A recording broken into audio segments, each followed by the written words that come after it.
Good morning పిల్లలు. ఇప్పుడు మనం అంకెలలో 4ని ఎలా రాయాలో నేర్చుకుందాం. భోలాకి కూర్చోవడానికి కుర్చీ కావాలట. తను గదిలో కుర్చీలను చూశాడు. అక్కడ ఎన్ని కుర్చీలున్నాయి? 1, 2, 3, 4. 4 కుర్చీలున్నాయి. మరి ఇప్పుడు మనం 4ని రాయడం ఎలానో నేర్చుకుందామా? మీకు గుర్తున్నాయా సరళ రేఖ ఇంకా అడ్డు రేఖలు?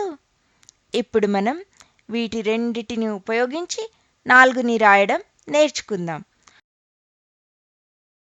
మొదలు ఒక సరళ రేఖ, తరువాత ఒక అడ్డు రేఖ, చివరిగా ఇంకో సరళ రేఖ. అది కొంచెం పెద్దది. అయితే ఇప్పుడు మనం మన పుస్తకాలలో చుక్కలని ఉపయోగించి 4ని రాయడం ఎలానో నేర్చుకుందాం. మొదటి చుక్క నుండి రెండవ చుక్క వరకు ఒక సరళ రేఖను గీయాలి. తరువాత ఒక అడ్డు రేఖ, చివరిగా ఒక సరళ రేఖ. చూసారా? అయితే భోలా కూర్చోడానికి కుర్చీ తీసుకొని వెళ్తున్నాడు. పిల్లలు చూడండి, కుర్చీ కూడా అచ్చం 4 ఆకారంలోనే ఉంది.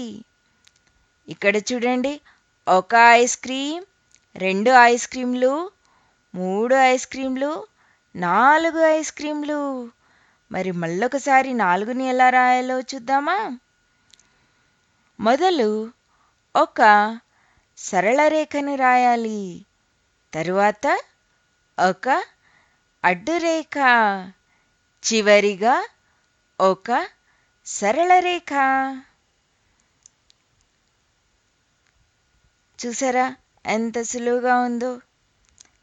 ఇప్పుడు మనకు తెలిసిందిగా 4ని ఎలా రాయాలో. బాయ్ బాయ్ పిల్లలు.